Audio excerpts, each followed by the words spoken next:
Hello students, मेरा नाम है क्रांति पाटिल और आज हम पढ़ेंगे क्लास 11 का chapter number 13 body fluids and circulation. तो आज मैं आपको कुछ टॉपिक्स बता देती हूँ कि आज हम क्या क्या पढ़ने वाले हैं। जैसे फर्स्ट हम लिखते हैं बॉडी फ्लूइड्स एंड सर्कुलेशन। ये है चैप्टर का नाम, बॉडी फ्लूइड्स एंड सर्कुलेशन। ये क्लास 11 का चैप्टर है ह्यूमन फिजियोलॉजी में।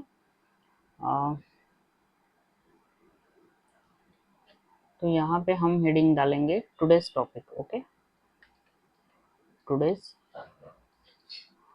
टॉपिक मतलब हम आज क्या क्या कवर करने वाले हैं। तो आज सबसे पहले हम देखेंगे डेफिनेशन ऑफ सर्कुलेशन। सबसे पहले हम देखेंगे डेफिनेशन ऑफ सर्कुलेशन। बाद में हम देखेंगे circulation in simple organism and complex organism, simple and complex organism. बाद में हम पढ़ेंगे सर्कुलेटरी पाथवे। थर्ड पॉइंट होगा हमारा सर्कुलेटरी पाथवे।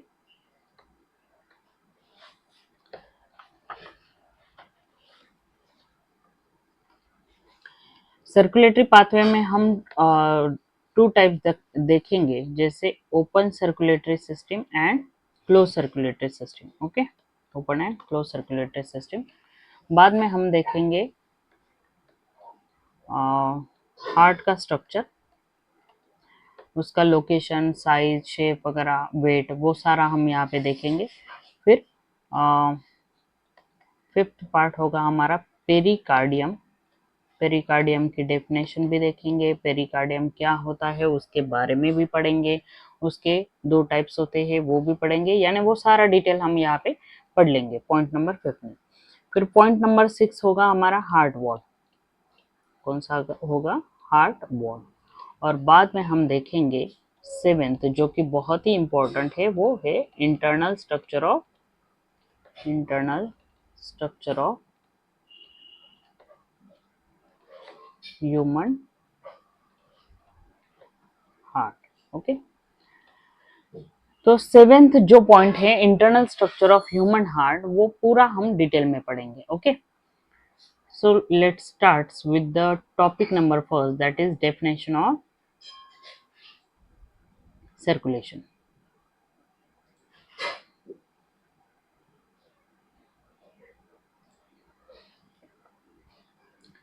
चलो हम स्टार्ट करते हैं डेफिनेशन ऑफ सर्कुलेशन से। So what is the definition of circulation? It is a very simple definition. Definition में हम क्या कहते हैं? Transport of nutrients,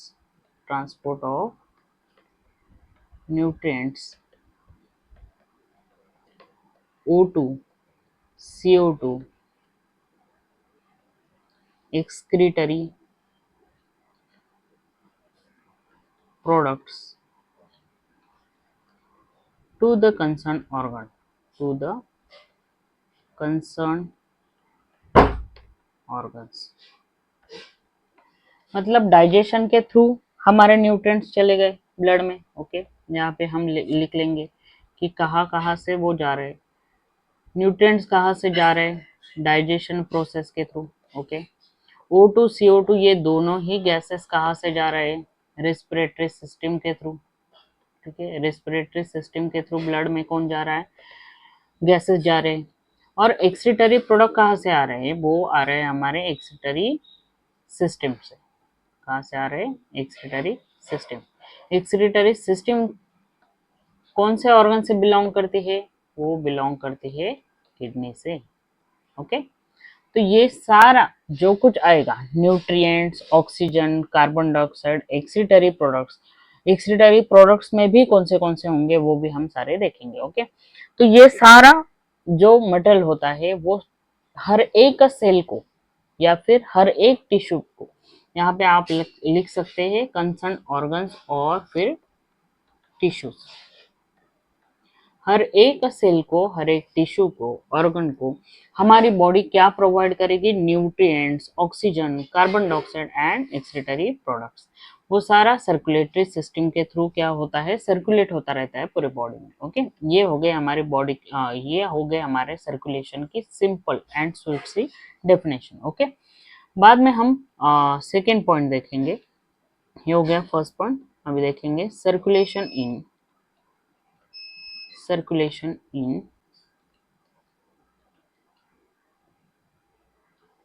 first and second point था हमारा। एक मिनट, यहाँ पे हम देखेंगे circulation in first one in what? Simple organism, in simple organisms. Simple organisms का मतलब क्या होता है? जैसे फॉर एग्जांपल है स्पॉन्जेस, यानी फाइलम पोरीफेरा से जो बिलोंग करते हैं। स्पॉन्जेस में हम टू टाइप्स लेंगे, जैसे for example calcareous sponges, calcareous sponges,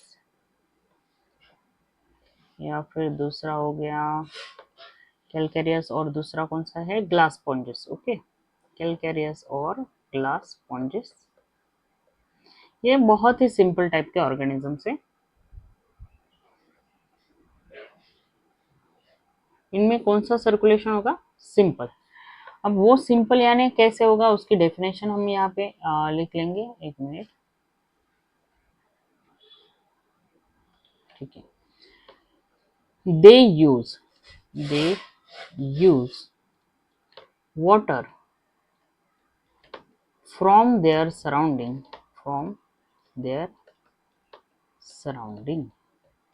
यानी वो क्या करते हैं?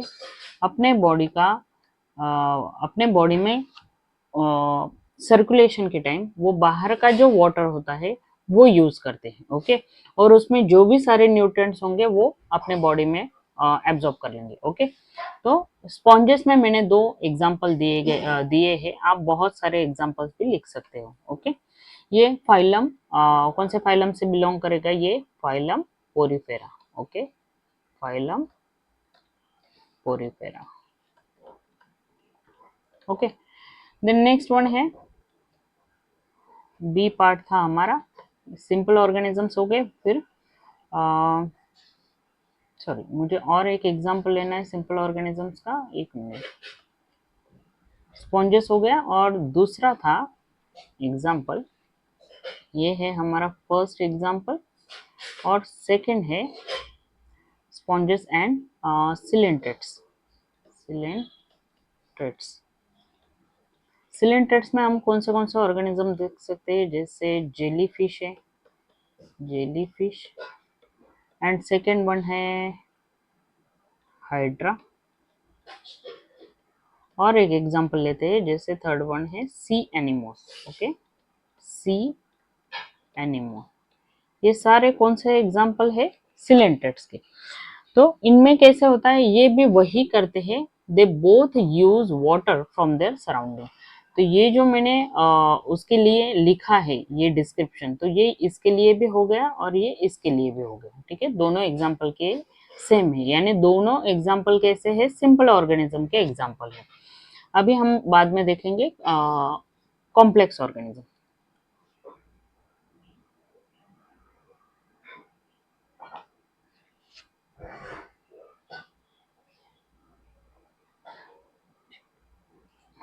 ओके, यहाँ पे हम लिखेंगे, सॉरी,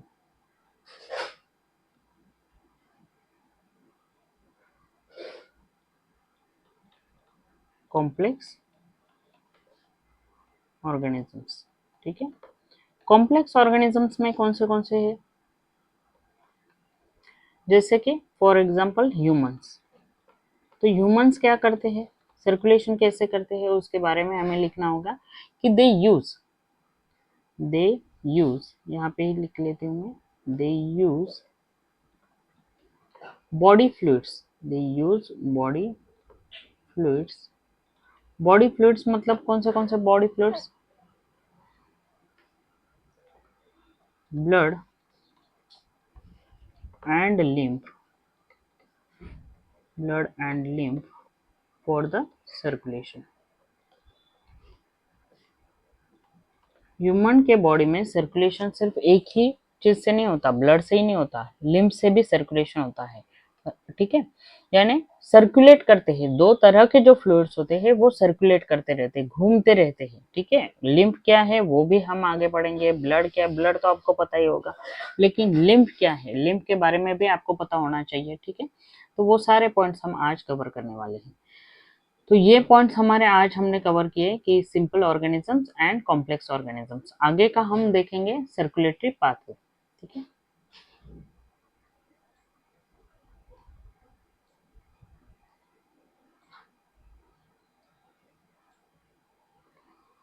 ठीक है, नेक्स्ट पेज लेना होगा हमें, 1 मिनट।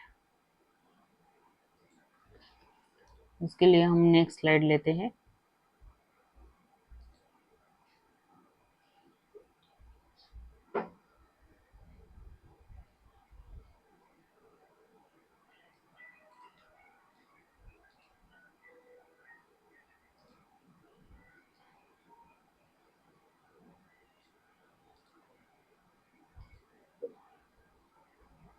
ठीक है,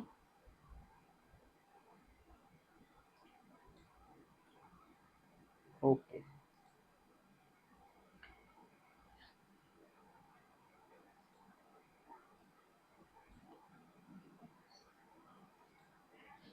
ठीक है।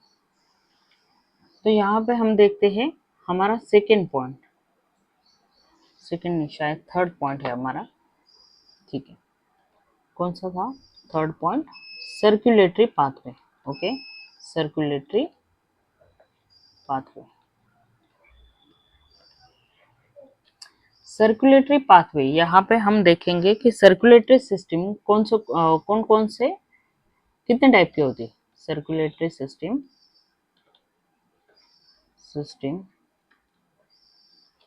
Are of two types, open and close. तो फर्स्ट हम देखेंगे open circulatory system,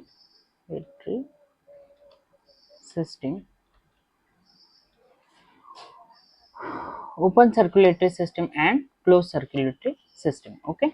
open circulatory system के बारे में हम कुछ पॉइंट्स यहाँ पे लिख लेंगे कि ब्लड, वाइट पेन लेते हैं, ब्लड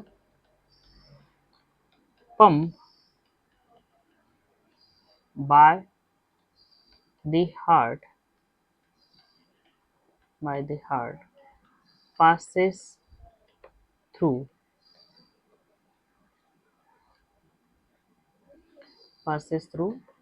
large vessels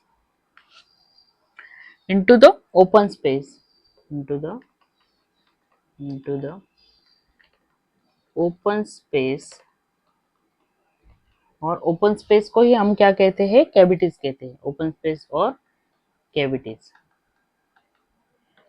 यानी ओपन सर्कुलेटरी सिस्टम में क्या होता है, ब्लड पंप किया जाता है, किसके थ्रू पंप किया जाता है, हार्ट के through. Blood pumped by the heart passes through the large vessels into the open space. वो लार्ज वेसल्स या फिर large vessels into the open space and cavities, बड़े बड़े कैविटीज में वो क्या किया जाता है, पंप किया जाता है, ओके। किसके थ्रू किया जाता है, लार्ज वेसल्स के थ्रू किया जाता है। ये आ जाता है और ये जो ओपन स्पेस या फिर कैविटीज होती है उन्हें क्या हम बोलते हैं, are called as sinuses, okay, ठीक है। यहाँ पे एग्जांपल्स ले लेते हैं, एग्जांपल्स आएंगे, एक मिनट, ठीक है।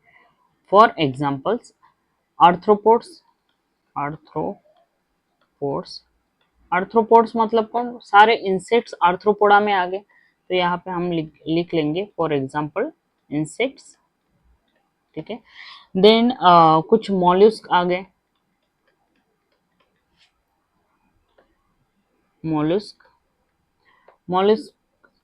फॉर एग्जांपल मॉल्यूस्का का एग्जांपल हम ले सकते हैं पाइला, ठीक है। इंसेक्ट का हम ले सकते हैं कॉकरोच, ठीक है, कुछ भी आप एग्जांपल अपने मनपसंद के ले सकते हैं, जैसे कॉकरोच हो गया, बीटल्स हो गए, टिकवर्म्स हो गए, देन स्पाइडर्स हो गए। ओके, देन यहाँ पे पाइला में हम स्नेल्स ले सकते हैं, ऑक्टोपस, स्क्विड, देन ऑयस्टर, ये सारे एग्जांपल्स आप ले सकते हैं। ओके, फिर बाद में ये हो गया हमारा open type of circulatory system. ठीक है, देन नेक्स्ट पॉइंट है क्लोज्ड सर्कुलेटरी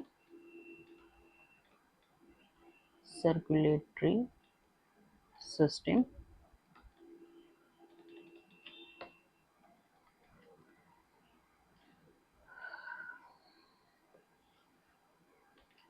ब्लड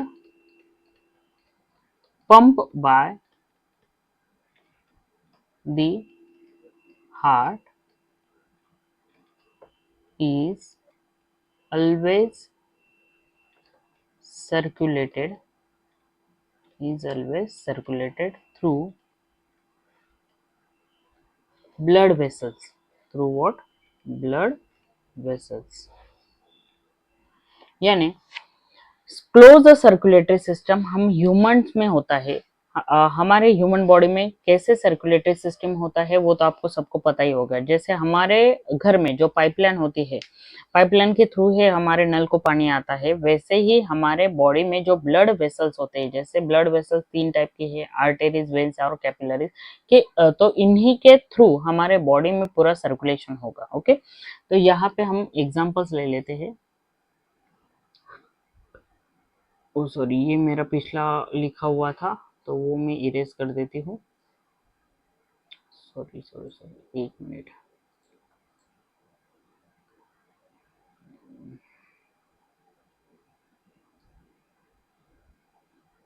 पिछली बार रिकॉर्डिंग कर रही थी लेकिन वो रिकॉर्डिंग में लाइट चली गई, बहुत से प्रॉब्लम आए, ये पेज ऐसे रह गया मेरा।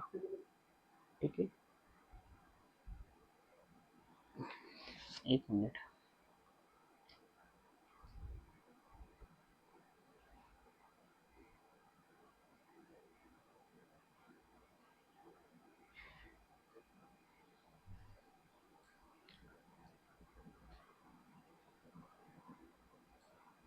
ठीक है, तो ब्लड वेसल्स भी आपके रेफरेंस के लिए मैं यहाँ पे लिख देती हूँ कि ब्लड वेसल्स कौन से टाइप के होते हैं। How many types of blood vessels? Arteries, then veins and capillaries.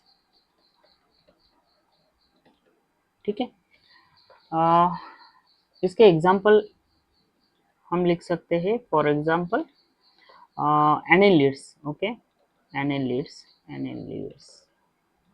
Annelids में एग्जाम्पल हम देख सकते हैं Nereis, then earthworm and leech. Okay, second phylum है फाइलम कॉर्डेट्स, फाइलम कॉर्डेटा और कॉर्डेट्स। कॉर्डेट्स में हम एग्जाम्पल ले सकते हैं agnatha, then chondrichthyes, then ostick thighs।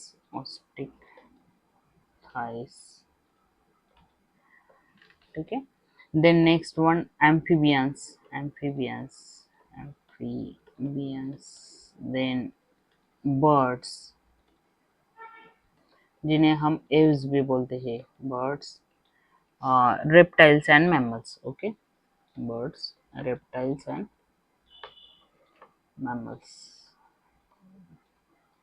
तो ये कुछ एग्जाम्पल है क्लोज सर्कुलेटरी सिस्टम के। तो ये सारे एग्जाम्पल जो होते हैं नीट के एग्जाम के लिए बहुत ही इंपॉर्टेंट होते हैं, तो इन्हें प्लीज आप मार्क कर लीजिएगा। Okay, then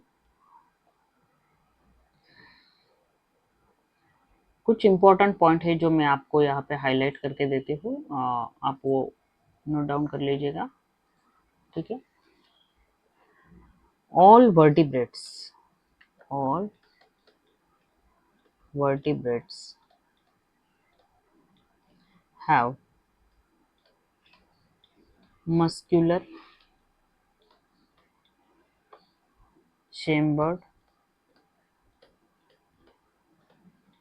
heart. All vertebrates have muscular chambered heart, यानी मसल से बना हुआ होता है और अंदर से वो कितने चेम्बर्ड का होता है वही हम आज सीखने वाले हैं कि वर्टिब्रेट्स में अभी कौन कौन आता है। देखिए हम एग्जांपल लेते हैं, जैसे फॉर एग्जांपल फिशेस। फर्स्ट लेते हैं हम फिशेस। ओके, फिशेस में हम देखेंगे कि कितने चेम्बर्ड का हार्ट होता है। टू चेम्बर्ड हार्ट को मैं ऐसे लिख दूं, चलेगा? ओके, टू चेम्बर्ड हार्ट होता है। उसमें कौन से आ गया? One atrial and one ventricles. Okay, आप यहाँ पे पूरा भी लिख सकते हैं, one atrial and one ventricles, उतना तो स्पेलिंग आपको आता ही होगा। ओके, सेकेंड एग्जाम्पल है एम्फीबियंस। एम्फीबियंस में कौन आएंगे? एम्फीबियंस में आएंगे फ्रॉग। ओके, उनका कितना चेम्बर्ड का हार्ट होता है? Three chambered heart. Three chambered heart. Three मतलब कौन से आ गए? Two atria and one ventricle. Okay, then next one है रेप्टाइल्स। रेप्टाइल्स रेप्टाइल्स में कौन से आ गए? रेप्टाइल्स में जो क्रोकोडाइल है, यहाँ पे हम लिख लेते हैं except crocodile. Except crocodile. Except crocodile, यानी क्रोकोडाइल छोड़ के जितने भी रेप्टाइल्स है उनमें आएंगे थ्री चेम्बर्ड हार्ट। ओके, उनमें आएंगे three chambered heart. Three chambered मतलब same, two atria and two ventricles. तो फिर क्रोकोडाइल में क्यों नहीं? क्योंकि क्रोकोडाइल में फोर चेम्बर्ड हार्ट होते हैं, वो हम आगे देखेंगे। तो three chambered heart, ventricle is incompletely partition. Okay, तो सॉरी यहाँ पे गलत हो गया, ये two atria and one ventricle है, sorry. ventricles are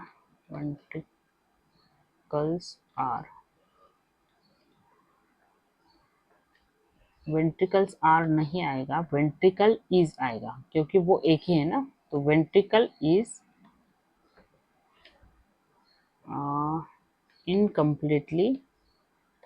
incompletely partition। ये पॉइंट बहुत इंपॉर्टेंट है, क्योंकि पूरा वो पार्टीशन नहीं हुआ होता है उसमें, रेप्टाइल्स में। यानी वो इवोल्यूशन में थोड़े थोड़े ग्रो होते ही बाद में फिर मैमल्स में फोर चेम्बर्ड हार्ट डेवलप हुआ, इसलिए। ठीक, तो नेक्स्ट आता है क्रोकोडाइल। क्रोकोडाइल बर्ड्स यानी कौन से आ गए? Aves. Then mammals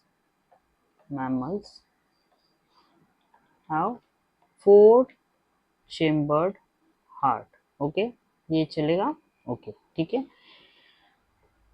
four chambered मतलब two atria and two ventricles. Okay, तो यहाँ पे आपको पूरा लिखना है, two atria and two ventricles, और चेम्बर्ड को भी और हार्ट को भी। ठीक, देन ये कुछ एग्जाम्पल है जो एनसीईआरटी में मेंशन है, और आपको ये नीट के हिसाब से आपको बहुत ही इम्पोर्टेंट है, तो इनको आपको एज ए इम्पोर्टेंट मार्क करना होगा। आप यहाँ पे इम्पोर्टेंट, वेरी वेरी इम्पोर्टेंट करके ये मार्क कर सकते हैं। ठीक है, बाद में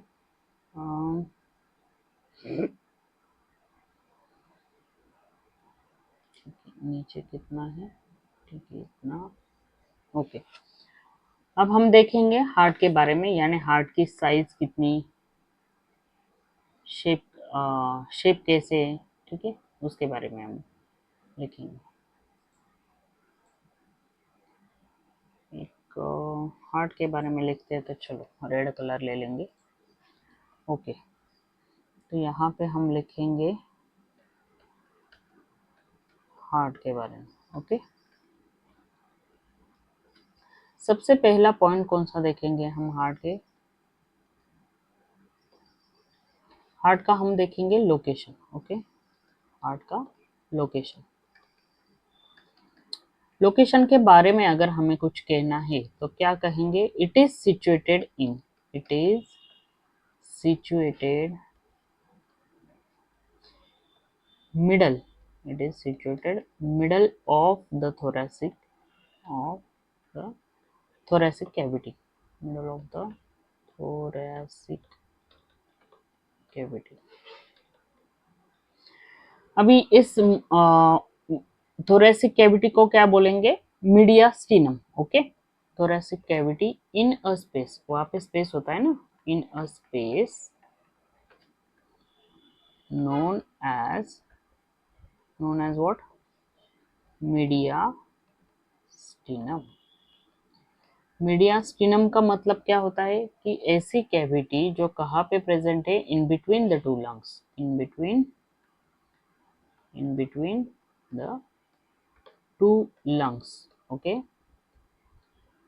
दो लंग्स के बीच में जो कैविटी प्रेजेंट होती है उसे हमने क्या कहा, मीडियास्टिनम. और उसी मीडियास्टिनम में क्या प्रेजेंट होता है, हार्ट प्रेजेंट होता है. ये हो गया लोकेशन का पॉइंट. नेक्स्ट पॉइंट आता है, अभी ये हम डायग्राम से भी आपको एक बार दिखा देते हैं कि कैसे होता है वो.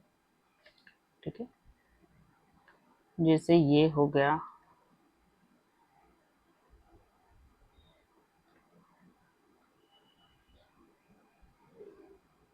ठीक है. तो यहाँ पे ये जो कैविटी है उसे क्या बोलेंगे, मीडियास्टिनम, और बीच में होता है हार्ट. ओके, ये हो गई लोकेशन की बात. उसके बाद हम देखेंगे शेप कैसे होता है. ठीक है, उसके बाद हम देखेंगे, ये हो गया हमारा फर्स्ट पॉइंट. सेकेंड पॉइंट है शेप. हार्ट का शेप कैसे होता है, तो यहाँ पे हमें कहना नहीं है कि दिल के जैसे होता है वगैरह वगैरह. ओके, तो हमें ये बायोलॉजिकली यहाँ पे लिखना है कि हार्ट का शेप कैसा होता है. एक तो वो अंदर से हॉलो होता है, ठीक है, हॉलो होता है. बाद में उसमें बहुत सारे मसल्स होते हैं तो वो मस्कुलर होता है. Then it's a conical organ. Okay, हम क्या कह सकते हैं उसको, कोनिकल ऑर्गन. अब कोनिकल ऑर्गन यानी कहीं तो भी बेस होगा, कहीं पर तो बेस होगा, कहीं पर तो अपेक्स होगा. ओके, तो कहाँ पे बेस और कहाँ पे अपेक्स होता है, तो ये हो गया हार्ट का स्ट्रक्चर. ठीक है, मैं इंटरनली भी आपको दिखा देती हूँ कि इंटरनली वो कैसे डिवाइड होता है, ऐसे 4 चेम्बर में. ठीक है, तो ये हो गया अपेक्स रीजन और ये हो गया बेस रीजन. बेस ऊपर के साइड पे होता है और अपेक्स नीचे होता है हार्ट के केस में. ठीक है, और चलो यहीं पे आपको थोड़ा सा बता देती हूँ कि ये है लेफ्ट एट्रियम, ये है राइट एट्रियम, ये है राइट वेंट्रिकल, ये है लेफ्ट वेंट्रिकल. ये तो आगे हम पढ़ने वाले हैं. ठीक है, अभी हमें देखना था सिर्फ हार्ट के शेप के बारे में कि जो अंदर से हॉलो है.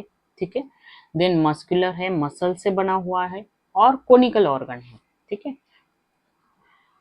थर्ड पॉइंट हम ले लेते हैं यहाँ पे साइज, कि हार्ट की साइज कितनी होती है. इसके बारे में दो तरह से हम बोल सकते हैं. एक तो क्लेंच फिस्ट, फिस्ट, फिस्ट यानी क्या कि बंद मुट्ठी जैसे. बंद मुट्ठी की साइज जितनी होती है उतना ही हार्ट की साइज होती है. यानी मान लीजिए छोटे बच्चे की अगर बंद मुट्ठी की साइज छोटी सी है तो उसका हार्ट भी उसी साइज का है. ओके, और अगर मेरी बंद मुट्ठी की साइज ये है तो इतना ही मेरा हार्ट होगा. ओके, तो क्लेंच फिस्ट आ गया. यानी यहाँ पे ब्रॉड बेस कहाँ पे है, ब्रॉड बेस. ठीक है, ब्रॉड बेस आ गया आपका अपर साइड पे, और नैरो अपेक्स आ गया आपका, आपका मतलब हार्ट का नैरो अपेक्स आ गया लोअर साइड पे. ठीक है,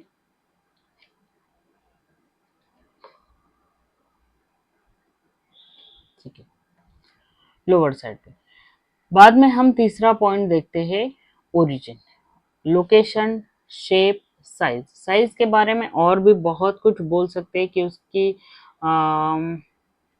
लेंथ कितनी है, विड्थ कितनी है, ठीक है। तो चलो वो भी लिख लेते हैं यहीं पे हम। ठीक है, साइज अभी देख ही रहे हैं तो हम यहाँ पे लिख लेते हैं कि उसकी 12 सेंटीमीटर लेंथ होगी, देन 9 सेंटीमीटर विड्थ होगी और 6 सेंटीमीटर उसकी थिकनेस होगी, 6 सेंटीमीटर उसकी थिकनेस होगी। ओके, यानी ये तो आपको समझ में आ गया होगा कि अगर ये हार्ट है तो ये हार्ट कितना लंबा हो गया, उसकी लेंथ कितनी हो गई, 12 सेंटीमीटर। ओके, देन उसकी विड्थ कितनी हो गई, 9 सेंटीमीटर, और उसकी थिकनेस यानी वो कितना थिक है, तो उसकी थिकनेस कितनी हो गई, 6 सेंटीमीटर। ठीक है, देख यहाँ पे साइज हो गया। फोर्थ पॉइंट है आपका लोकेशन, शेप, साइज और ओरिजिन। ओरिजिन कहाँ से ओरिजिनेट हुआ हमारा हार्ट, मेसोडर्मल इन ओरिजिन। हम यहाँ पे लिख सकते हैं mesodermal in origin. Mesodermal in origin, वो अभी 2 मिनट में आपको वो पूरा एक्सप्लेन करके दिखाती हूँ मैं आपको। ठीक है, कि मेसोडर्मल इन ओरिजिन क्या होता है। उससे पहले हम एक छोटा सा पॉइंट देख लेते हैं। 1 मिनट, मुझे थोड़ा नीचे करने दो ये। ओके, ठीक है, फिफ्थ पॉइंट हम देख लेते हैं ओरिजिन के बाद में, जो है वेट के बारे में। ठीक है, कि हार्ट का वेट कितना है। हार्ट का वेट लगभग 250 to 300 ग्राम होता है। कितना, 250 to 300 ग्राम होता है, ना कि किलोग्राम। किलोग्राम में नहीं लिखना है हमें, यहाँ पे आपको ध्यान रखना है कि 250 to 300 ग्राम ही लिखना है। ओके, जैसे कि मान लीजिए मेल में कितना है और फीमेल में कितना है। मेल में 280 to 340 ग्राम होता है, grams in male, while 230 to 280 grams in female. ये तो ज़्यादा वजनदार हार्ट किसका होता है, मेल का, और थोड़ा कम यानी वेट के हिसाब से फीमेल में कम थोड़ा वेट होता है उसका। ठीक है, तो आ, अभी हमने बोला था कि ओरिजिन, ये पॉइंट हमने देखा था यहाँ पे कि मेसोडर्मल इन ओरिजिन होता है। तो एक्चुअली ये मेसोडर्मल इन ओरिजिन होता क्या है, तो वो हम थोड़ा सा यहाँ पे एक्सप्लेन कर लेते हैं उसे। ठीक है, यहाँ पे तो छोटा सा डायग्राम निकालेंगे हम पहले। ओके,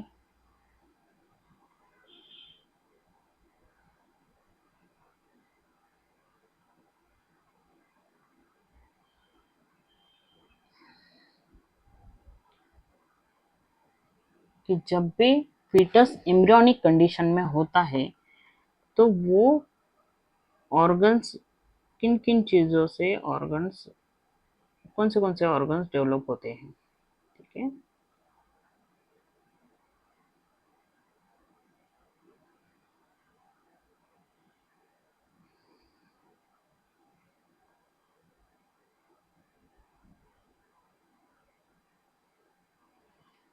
ठीक है, ओके।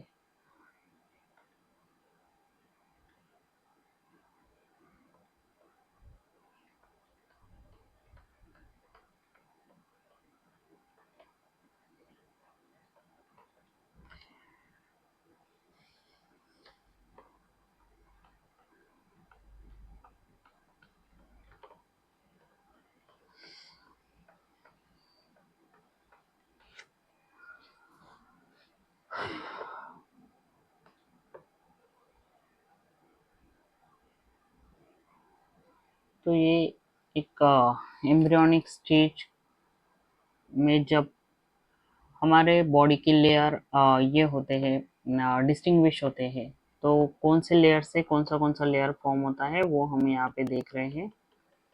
ठीक है, शायद थोड़ा सा यहाँ पे कुछ इधर उधर हो सकता है डायग्राम में, लाइंस खींचते वक्त यहाँ पे कुछ समझ में नहीं आता। ये थोड़ा सा इधर उधर हो जाता है।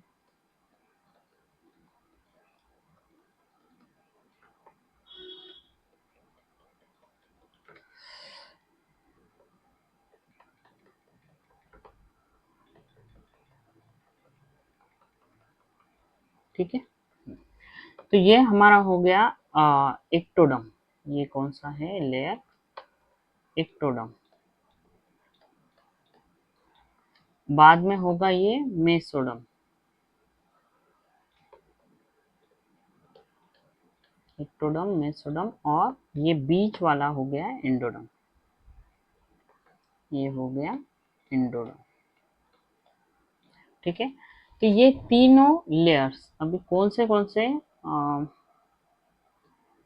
सिस्टम फॉर्म करेंगे वो हमें देखना है। ठीक है, नीचे तो जा रहा है ये।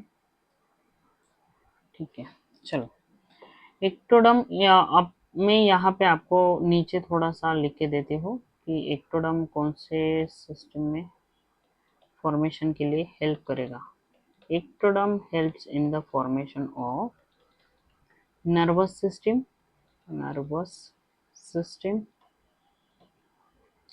then skeletal system, and formation of skin. Okay, skin के फॉर्मेशन में भी ये एक्टोडम हेल्प करेगा। ठीक है। सेकेंड पॉइंट है मेसोडम। मेसोडम किस में हेल्प करेगा? मेसोडम, मेसोडम अभी हमने लिखा था कि heart is mesodermal in origin. तो उसमें जो मायोकार्डियल हम लिख रहे हैं, तो मायोकार्डियल यानी मसल से वो बन रहा है ना, तो यहाँ पे हम लिखते हैं मेसोडम में मसल्स का फॉर्मेशन भी मेसोडम लेयर करता है। देन स्केलेटल सिस्टम का भी फॉर्मेशन करता है स्केलेटन,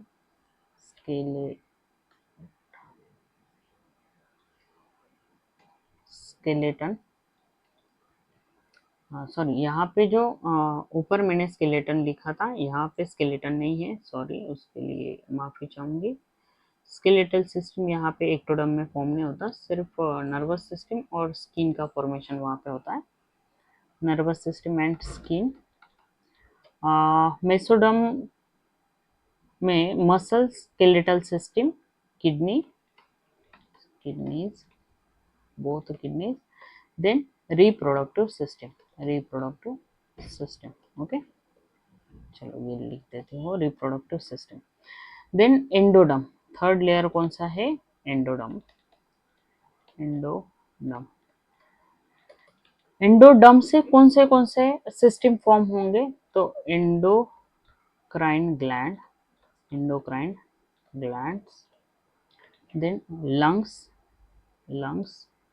डाइजेस्टिव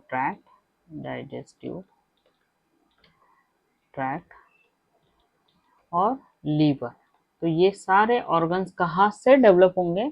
तो एंडोडर्मल लेयर से। तो ये सारा आपको पता होना चाहिए कि जब भी बेबी का फॉर्मेशन होता है तो बेबी के फॉर्मेशन के टाइम पे एक्टोडर्म से नर्वस सिस्टम और ये ऊपर की स्किन डेवलप होती है, मेसोडर्मल लेयर से मसल्स डेवलप होते हैं और स्केलेटल सिस्टम डेवलप होती है, किडनी डेवलप होती है और रिप्रोडक्टिव सिस्टम डेवलप होती है। ठीक है। एंडोडर्मल लेयर से क्या फॉर्म होगा? एंडोक्राइन ग्लैंड फॉर्म होंगे, लंग्स फॉर्म होंगे, डाइजेस्टिव ट्रैक्ट फॉर्म होगा और लीवर फॉर्म होंगे। ओके, तो यहाँ और लीवर और पेनक्रियाज भी आप यहाँ पे लिख सकते हैं, liver and pancreas. Okay, then तो और बहुत कुछ यहाँ पे आप लिख सकते हैं, छोटे छोटे जो पॉइंट्स है वो। ठीक है, तो इसको हम एक हेडिंग दे देते हैं। ठीक है, आपके,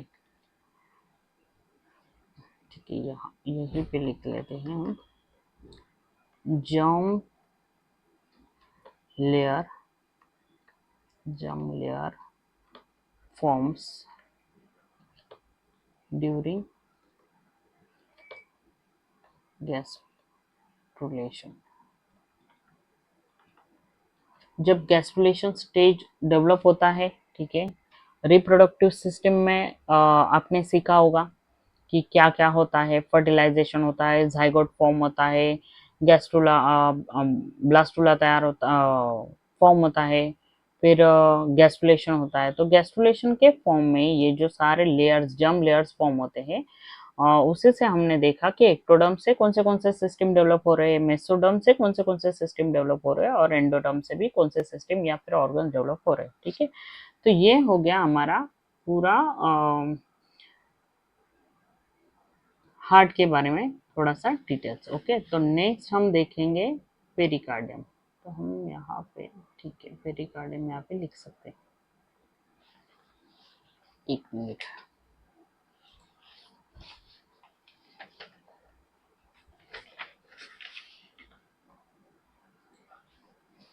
okay,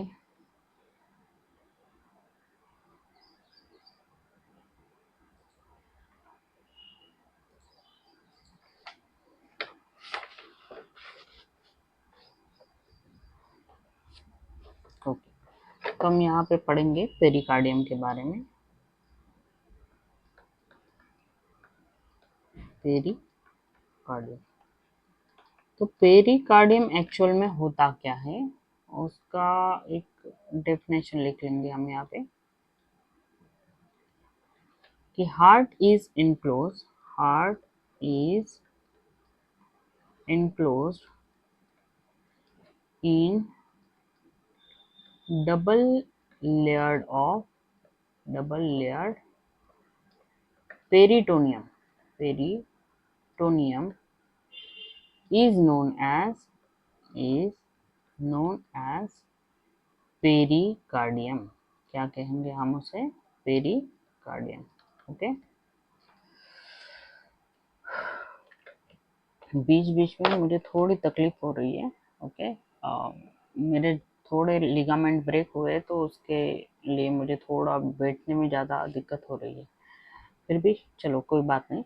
pericardium, heart is enclose in double layered peritoneum is known as pericardium. तो ये डबल लेयर पेरिटोनियम क्या क्या होते हैं, जैसे कि 2 लेयर्स होते हैं उसमें, तो उसे हम देखेंगे। Pericardium has 2 layers. फर्स्ट है, यहाँ पे हम लिख लेते हैं, 2 होते हैं ना, तो आउटर और इनर। आउटर से हम बोलेंगे outer fibrous pericardium, fibrous pericardium, and इसे हम बोलेंगे second one serous pericardium, serous pericardium.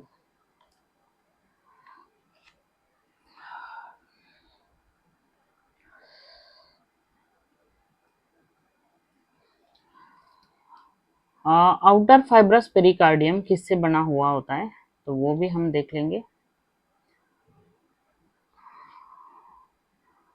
Outer fibrous pericardium made up of tough elastic fibrous connective tissue। तो हार्ट का जो बाहर का लेयर होता है, जिसे हम फाइब्रस पेरिकार्डियम बोलते हैं, वो किससे बना हुआ होता है? Tough elastic fibrous connective tissue. ठीक है, देन इनर पार्ट जो है serous pericardium, it is made up of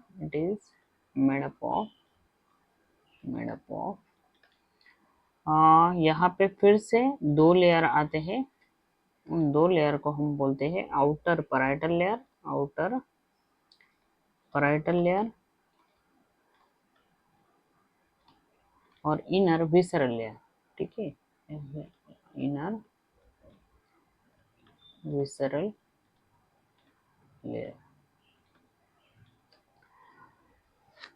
हाँ, outer parietal layer it is form. हाँ, तो ये किससे बना हुआ होता है, वो भी हम देख लेते हैं कि it forms the inner lining of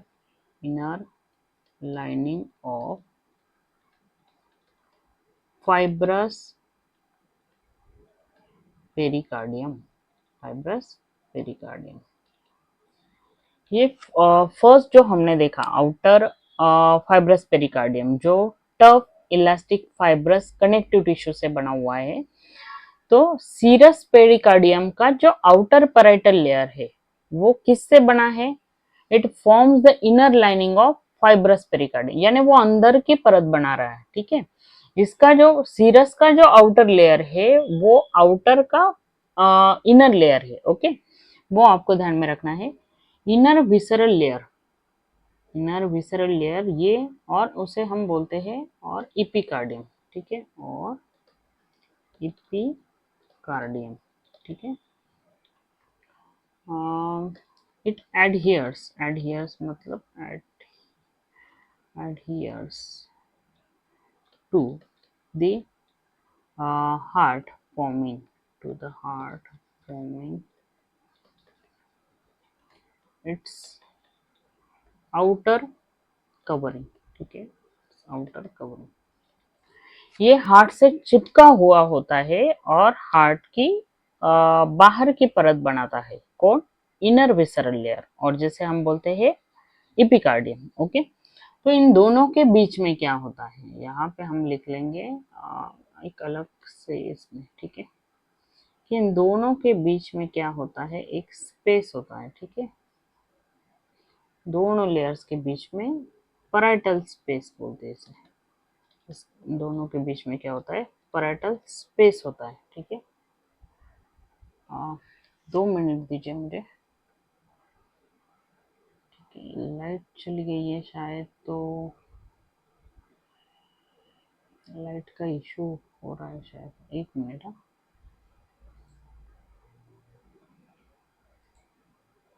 ठीक है, चलो दिख रहा है सब कुछ,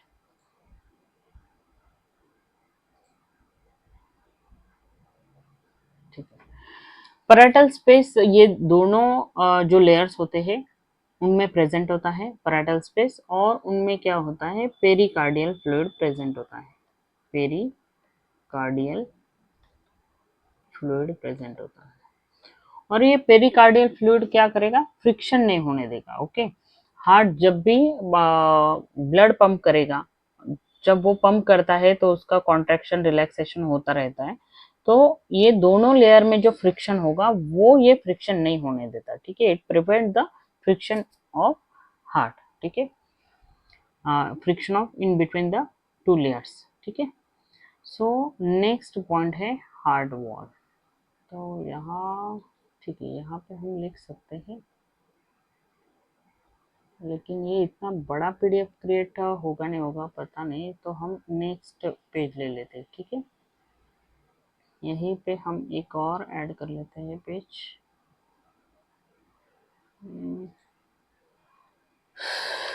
नेक्स्ट पॉइंट है हमारा हार्ट वॉल, ठीक है। नेक्स्ट पॉइंट हमारा हार्ट वॉल। तो हार्ट वॉल में हम देखेंगे कि हार्ट की वॉल किन किन चीजों से बनी हुई है। सो it is composed of, it is composed of kin 3 चीजों से ये बनी है। तो फर्स्ट है epicardium, epicardium, then myocardium and then endocardium, ठीक है। तो वन बाय वन हम यहाँ पे लिख लेते हैं कि इपिकार्डियम एक्चुअली में होता क्या है, कि it is a outer protective layer, protective layer, it is outer protective layer. किन चीजों से बना है वो, single layer of, single layer of, ये लेयर का शॉर्ट फॉर्म लिख लिया मैंने, ठीक है। Single layer of flat epithelial sales, flat epithelial sales, epithelial cells से बना हुआ होता है, जिसे हम मेसोथेलियम भी बोलते हैं। Single layer of flat epithelial cells known as mesothelium, ठीक है, मेसोथेलियम, ओके। तो ये इपिकार्डियम है, ठीक है। सेकेंड पॉइंट है, सेकेंड मायोकार्डियम, मायोकार्डियम, मायोकार्डियम यानी ये मस्कुलर मिडल लेयर हो गया, ठीक है। ये है muscular middle layer, muscular middle layer, ठीक है। तो ये ऑब्वियसली ये मसल से बना है, तो हार्ट के मसल से तो हम क्या लिखेंगे, it is composed of, it is composed of cardiac muscles, ठीक है, it is composed of cardiac muscles, cardiac का मतलब होता है जो भी हार्ट से रिलेटेड होगा तो उसे हम कार्डियक कहेंगे, ठीक है। तो it is composed of cardiac muscles. Then ये मायोकार्डियम किस चीज में रिस्पॉन्सिबल होते हैं? It is responsible for contraction and relaxation, contraction and relaxation. आपको तो पता है कि क्या होता है कॉन्ट्रैक्शन एंड रिलैक्सेशन, ठीक है।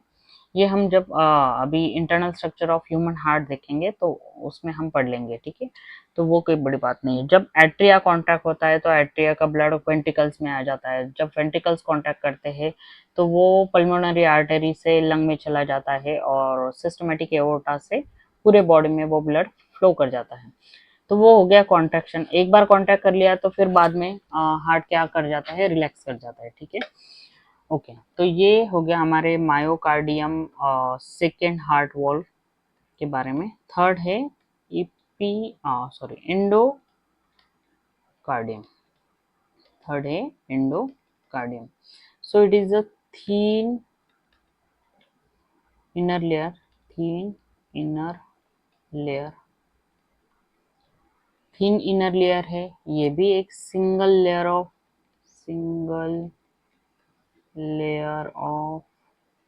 फ्लैट इपिथेलियल सेल से, यानी जो हमने इपिकार्डियम के बारे में लिखा वही यहीं पे लिख रहे हैं, ठीक है। तो ये थोड़ा मैं शॉर्ट में लिख रही हूँ। नोन एज व्हाट, एक मिनट, सेल्स नोन एज, तो इसको हम क्या बोलेंगे, एंडोथेलियम। एक मिनट, एंडोथेलियम, एंडोथेलियम, ओके, ठीक है। तो ये हो गया हमारा पूरा हार्ट वॉल। हार्ट की तीन वॉल होती है। एक आउटर वॉल की जो एक प्रोटेक्टिव लेयर का काम करेगी, simple single layer of epithelial cell से बनी होगी जिसे हम मेसोथेलियम कहेंगे। मायोकार्डियम की जो कि बहुत ही ज्यादा थिक लेयर होता है, जो मसल से बना हुआ होता है और मिडल लेयर होता है। It is composed of cardiac muscles and it is responsible for the contraction and relaxation. And endocardium वो भी सेम जैसे इपिकार्डियम है वैसे ही बना हुआ होगा, single layer of flat epithelial cells, उसे हम कहेंगे एंडोथेलियम। एंडो क्यों कि वो अंदर के साइड में होता है इसलिए। तो हार्ट की वॉल किससे बनी होगी, ये तीन लेयर से, एपिकार्डियम, मायोकार्डियम और एंडोकार्डियम, ठीक है। अब हम देखेंगे कि internal structure of human heart.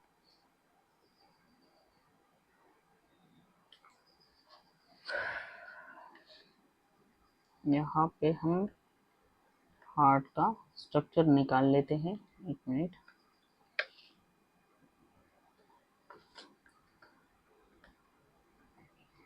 Internal structure of human heart, ठीक है।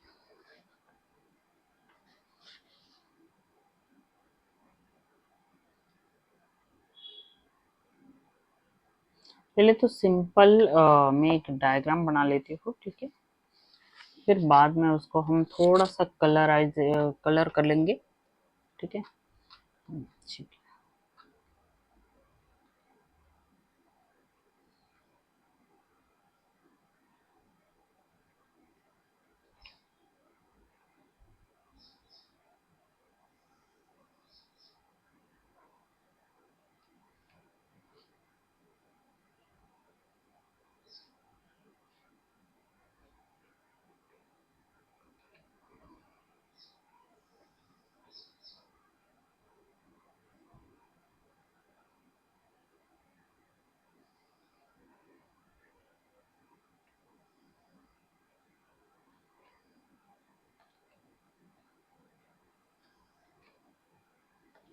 तो ये हम हार्ट बना रहे हैं, उसके चेम्बर्स बना रहे हैं, इंटरनली वो कैसे डिवाइड होता है, ठीक है।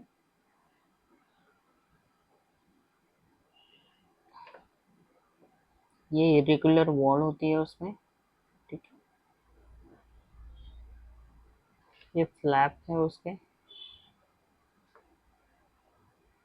ओके, तो ये हमारा एक बेसिक सा स्ट्रक्चर हो गया हार्ट का।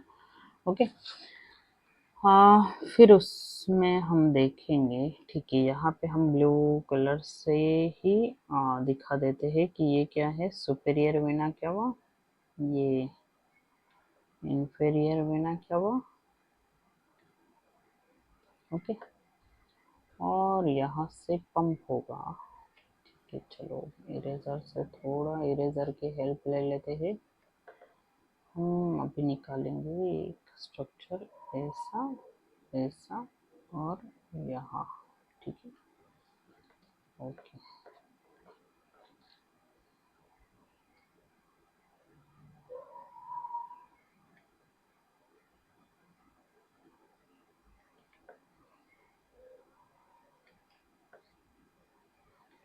ये जाएगा लंग्स की तरफ और ऑक्सीजनेटेड ब्लड आएगा 4 openings of pulmonary vein, okay, right ventricle में। और हम पहले यहाँ से कुछ रिमूव कर लेते हैं, ये कुछ, ठीक है, ओके, तो ये जाएगा यहाँ। ये पीछे की तरफ से अगर मान लीजिए वो कर्व होके यहाँ आया है,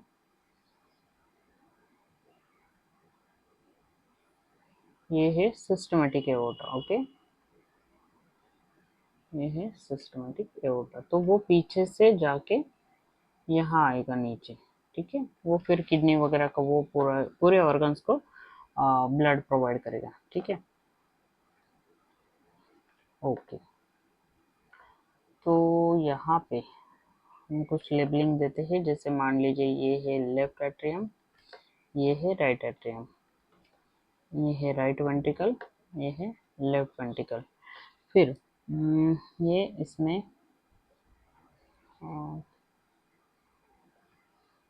चलो कुछ लेबलिंग देते हैं हम यहाँ पे। Superior vena cava, inferior vena cava, then ये 4 ओपनिंग्स है पल्मोनरी वेन्स की, पल्मोनरी वेन्स की, जो वेन होने के बावजूद भी क्या लेके आती है, ऑक्सीजनेटेड ब्लड लेके आती है लंग्स से। ओके, ये है ब्लू वाली, कहाँ पे है पॉइंटर, कहाँ पे गया, एक मिनट। ओके,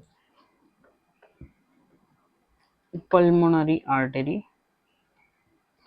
तो ये राइट एंड लेफ्ट आर्टरी में डिवाइड कर जाती है, क्योंकि लंग्स में जाना होता है उसको। ठीक है, ये रेड वाला है एओर्टा। ठीक है, एओर्टा, देन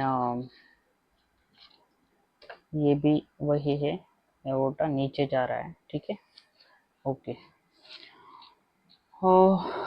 यहाँ पे कुछ हम ये दिखा देते हैं, क्या बोलते हैं उसे, फ्लैप या फिर वॉल्स। ठीक है, ये है बाइकस्पिड वॉल, बाइकस्पिड वॉल्स, या फिर उसे बोलते हैं मिट्रल वॉल। इसकी एक ट्रिक है मेरे पास कि ये बाइकस्पिड और ट्राइकस्पिड आप कैसे याद रखें उसको। ठीक है, क्योंकि बहुत से बार बच्चों का बहुत कंफ्यूजन हो जाता है कि उसे कैसे याद रखें कि बाइकस्पिड कौन से साइड पे है, ट्राइकस्पिड कौन से साइड पे है, तो वो भी हम यहाँ पे देख लेते हैं। ठीक है, इसे हम बोलते हैं ट्राइकस्पिड वॉल। तो जैसे मान लीजिए, देखिए ये राइट साइड है ना, राइट साइड को क्या बोलते हैं मराठी में, राइट साइड को बोलते हैं, यहाँ यही पे आपको लिख देती हूँ, राइट साइड को मराठी में बोलते हैं उजवा। ओके, तो इसमें कितने ये आ गए शब्द, 1 2 और 3, यानी इसमें कितने आ गए, 3 फ्लैप्स, मतलब ट्राइकस्पिड। ओके, और लेफ्ट साइड को मराठी में क्या बोलते हैं, डावा, मतलब कितने वर्ड्स है इसमें, 1 और 2, मतलब कितने आ गए यहाँ पे, 2 फ्लैप्स, मतलब कौन से, कि बाइकस्पिड वॉल आ गया, और बाइकस्पिड का ही नाम होता है मिट्रल वॉल। ओके, तो ये आपके जस्ट रेफरेंस के लिए है कि आप ये याद रख सकते हैं। ठीक है, ठीक है, ओके ओके ओके। तो यहाँ पे कुछ लेबलिंग हम कर लेते हैं। ओके, ये जो एपर्चर है उसे बोलेंगे atrio ventricular aperture। okay, then because it is present in between atria and ventricle। okay, next this one is interventricular septum। यहाँ पे जो आएगा, जो इस डायग्राम में दिख नहीं रहा है क्योंकि यहाँ पे पल्मोनरी आर्टरी और एवोटा दिख रहा है, तो यहाँ पे वो पीछे के साइड पे छिप गया है, लेकिन हम यही से देख सकते हैं कि ये जो होगा partition in between the two atria, तो उस पार्टीशन को हम बोलेंगे inter atrial septum. Okay, inter atrial septum. Then ये जो है यहाँ पे फ्लैप, ये कुछ ये है कॉर्डी टेंडिनी कि ये क्या करेगी, it prevent the backward flow of the blood. Okay, it prevent the backward flow of blood. और ये कहाँ पे जुड़ी हुए होते हैं, नीचे से थोड़ा सा ऊपर उठा हुआ पार्ट होता है जिसे हम पेपिलरी मसल्स बोलते हैं। क्या बोलते हैं हम उसे, पेपिलरी मसल्स। तो ये किससे ज्वाइंट होते हैं, पेपिलरी मसल्स से। तो ये उभरा हुआ पोर्शन है papillary muscles, papillary muscles. Then ये कॉर्ड लाइक स्ट्रक्चर दिख रहे हैं उसे बोलते हैं हम कॉर्डी टेंडिनी, कॉर्डी टेंडिनी। ओके, ठीक है। देन इंफीरियर वेना क्या हुआ, सुपेरियर वेना क्या हुआ, tricuspid wall, bicuspid valve, interatrial septum, लगभग सारे आपके पॉइंट्स यहाँ पे कवर हो गए। ठीक है, then chordae tendineae, interventricular septums, papillary muscles, right wall theme. Okay, तो ये सारे कवर हो गए। तो थोड़ी ही देर में हम इसका internal structure of human heart वो भी हम यहाँ पे सारी थ्योरी पढ़ लेंगे। ओके।